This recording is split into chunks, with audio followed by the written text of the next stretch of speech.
Bayangkan sebuah wilayah yang begitu luas, kaya dan misterius, namun nyaris tak pernah benar-benar dibicarakan di panggung dunia. Papua, sebuah tanah di ujung timur Indonesia yang menyimpan kekayaan alam luar biasa. Dari emas, tembaga, minyak, gas alam, hingga kekayaan hayati yang tak tertandingi di planet ini. Kita akan bahas setelah video berikut ini.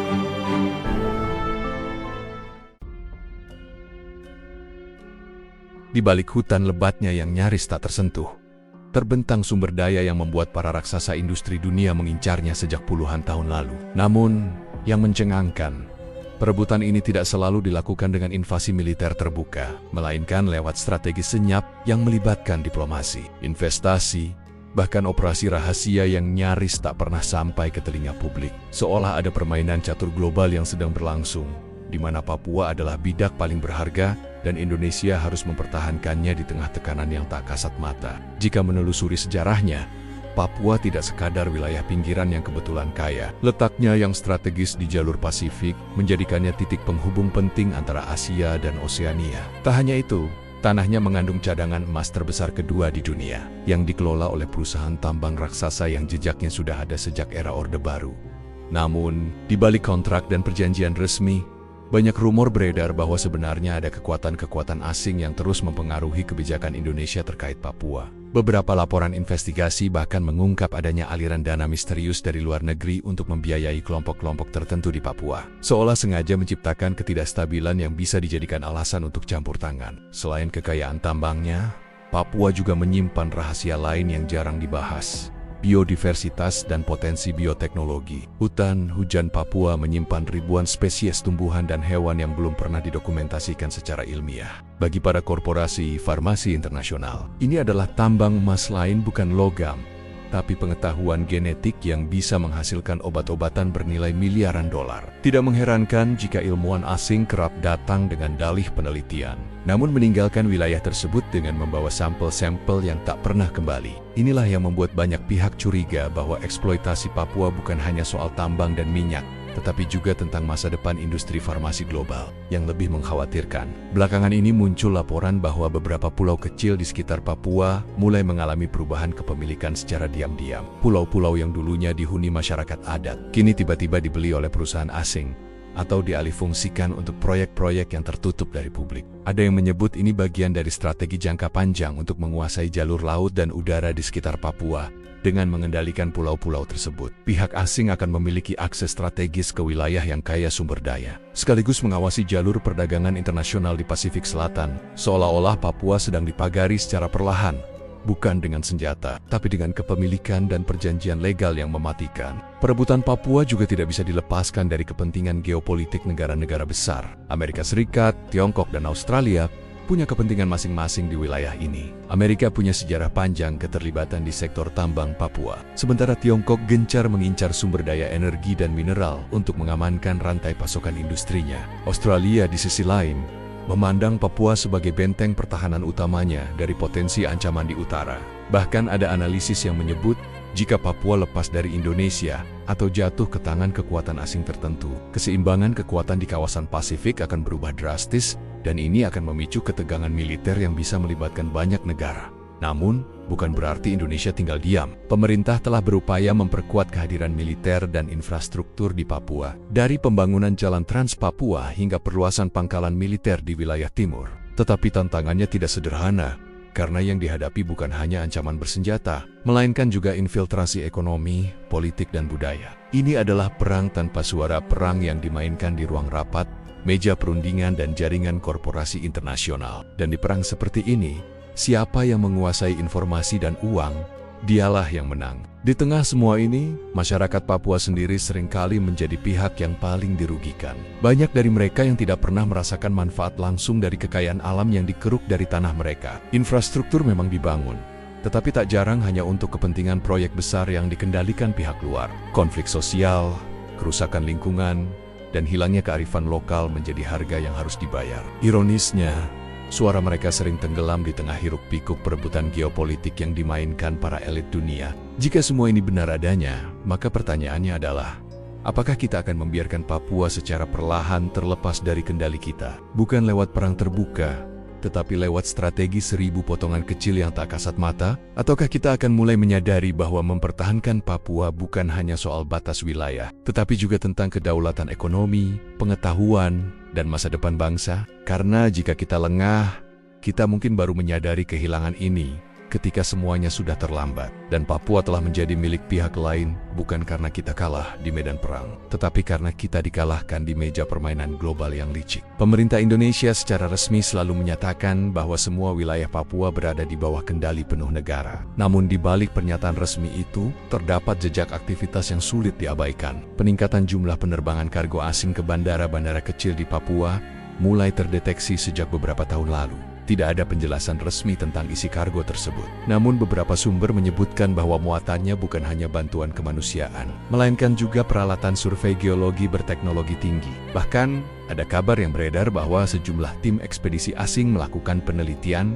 tanpa izin publikasi, lalu hasil temuannya langsung dibawa ke luar negeri. Aktivitas ini semakin misterius ketika beberapa wilayah yang menjadi lokasi penelitian tersebut kebetulan berada di atas jalur mineral langka yang nilainya mencapai miliaran dolar di pasar global. Yang lebih mengkhawatirkan adalah pola yang muncul dari peta geopolitik. Pulau kecil di lepas pantai Papua yang dulu nyaris tak terdengar namanya, kini masuk ke dalam dokumen strategis beberapa negara besar. Pulau ini memiliki garis pantai strategis, berdekatan dengan jalur pelayaran internasional, dan konon menyimpan cadangan minyak serta gas laut dalam. Laporan intelijen ekonomi mengungkap bahwa setidaknya 3 perusahaan multinasional telah mengajukan izin eksplorasi di wilayah sekitar, menggunakan nama anak perusahaan yang terdaftar di negara ketiga untuk menghindari sorotan publik. Semua ini dilakukan dengan sangat hati-hati, seolah ada rencana besar yang belum waktunya diumumkan ke dunia.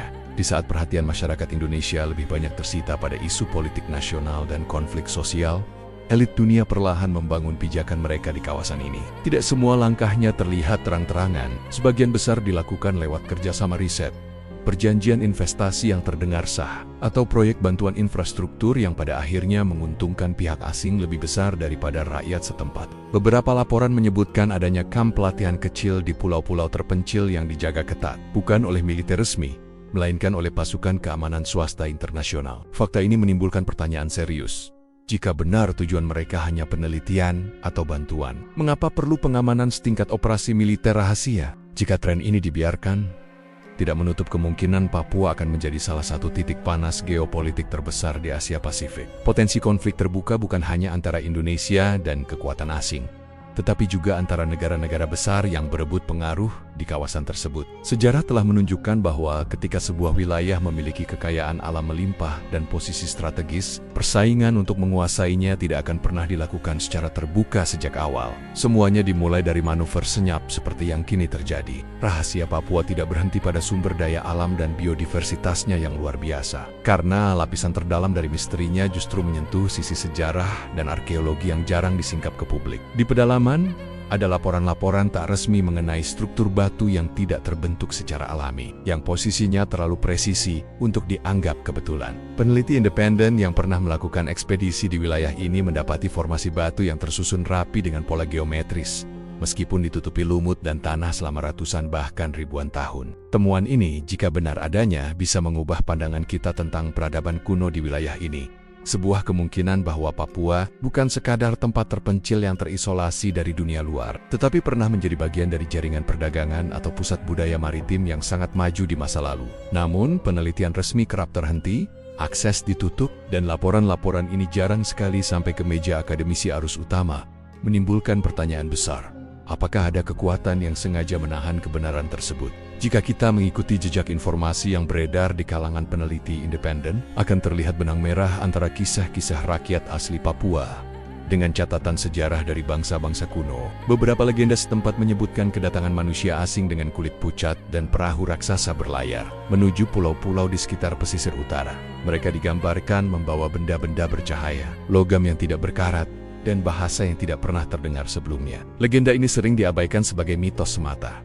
tetapi kesamaan narasinya dengan kisah penjelajah kuno di berbagai belahan dunia membuatnya sulit diabaikan. Di titik inilah muncul spekulasi bahwa Papua mungkin pernah menjadi persinggahan penting dalam jalur maritim kuno yang menghubungkan Asia Tenggara, Pasifik, bahkan Amerika Selatan. Akan tetapi, rahasia ini tidak hanya berkisar pada masa lalu. Dalam 2 dekade terakhir, Papua menjadi titik panas bagi kepentingan geopolitik global. Peta satelit menunjukkan adanya aktivitas pembangunan fasilitas berskala besar di wilayah yang sebelumnya dianggap tidak tersentuh oleh peradaban modern. Beberapa lokasi yang sebelumnya hanya berupa hutan lebat, kini memiliki jalur transportasi darat dan udara yang sangat strategis. Sumber resmi menyebutkan ini adalah bagian dari pembangunan infrastruktur. Tetapi ada analis yang menilai bahwa proyek-proyek ini seolah diarahkan untuk mempermudah akses menuju wilayah tertentu yang kaya mineral langka dan logam tanah jarang, mengingat tingginya kebutuhan dunia terhadap bahan-bahan tersebut, terutama untuk industri teknologi tinggi seperti baterai kendaraan listrik. Sistem pertahanan dan satelit Papua jelas memegang kunci masa depan teknologi global. Dan di titik inilah, misteri Gunung Padang mulai menembus batas antara pengetahuan arkeologi dan pertanyaan besar tentang asal-usul manusia. Setiap hasil penelitian terbaru yang muncul justru memunculkan lebih banyak pertanyaan daripada jawaban. Apakah lapisan-lapisan batu yang membentuk bukit ini hanyalah tumpukan alami yang kebetulan menyerupai struktur buatan, atau justru merupakan warisan sebuah peradaban yang memiliki kemampuan teknik tinggi ribuan tahun sebelum piramida Mesir berdiri? Fakta bahwa di kedalaman Gunung Padang ditemukan rongga besar yang tertutup rapat dengan pintu batu memicu spekulasi. Apakah di dalamnya tersimpan artefak yang bisa mengubah pemahaman kita tentang sejarah global? Penolakan sebagian kalangan akademis untuk melanjutkan ekskavasi besar-besaran menambah aroma intrik dalam kisah ini.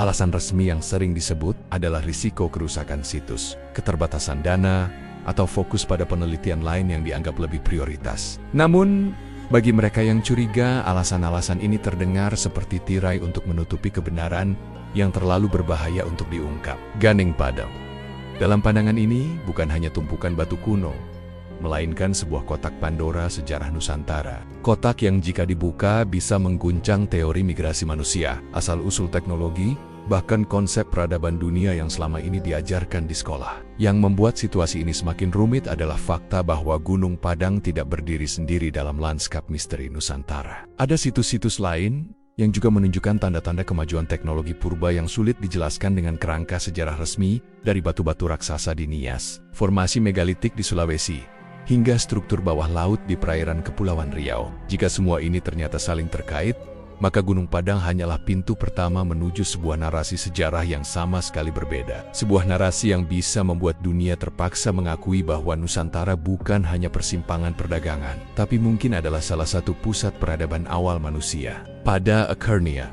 kisah tentang dugaan jejak Anunnaki di Nusantara, mulai dari struktur raksasa di Gunung Padang, bukit misterius di Sadahurip, hingga susunan megalit di Sulawesi, bukan hanya persoalan arkeologi atau legenda kuno. Ini adalah tentang bagaimana kita, sebagai bangsa, memahami identitas dan warisan kita sendiri. Selama ini, sejarah yang diajarkan seringkali berada dalam bingkai yang dibentuk oleh sudut pandang luar, yang mungkin tidak selalu memberi ruang bagi penafsiran alternatif atau kemungkinan yang lebih luas. Mungkin saja, di balik setiap batu besar yang tertanam, setiap formasi aneh yang tersembunyi di hutan, dan setiap simbol kuno yang terukir, tersimpan potongan-potongan cerita yang bisa mengubah cara kita memandang masa lalu, bahkan mungkin mengubah posisi Nusantara di peta peradaban dunia. Inilah saatnya kita tidak hanya menjadi penonton dari kisah yang diceritakan orang lain. Kita harus menjadi penggali, peneliti, dan penjaga pengetahuan ini. Karena jika tidak, maka generasi berikutnya hanya akan mengenal versi sejarah yang disunting,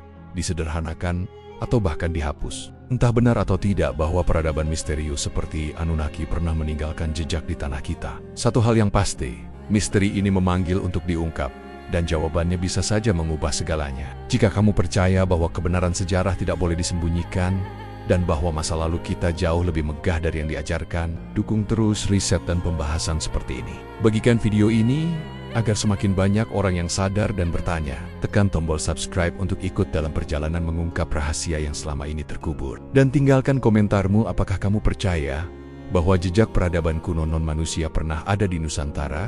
Atau semua ini hanyalah kesalahan tafsir? Perdebatan ini baru saja dimulai, dan suaramu bisa menjadi bagian dari sejarah yang sedang kita tulis kembali.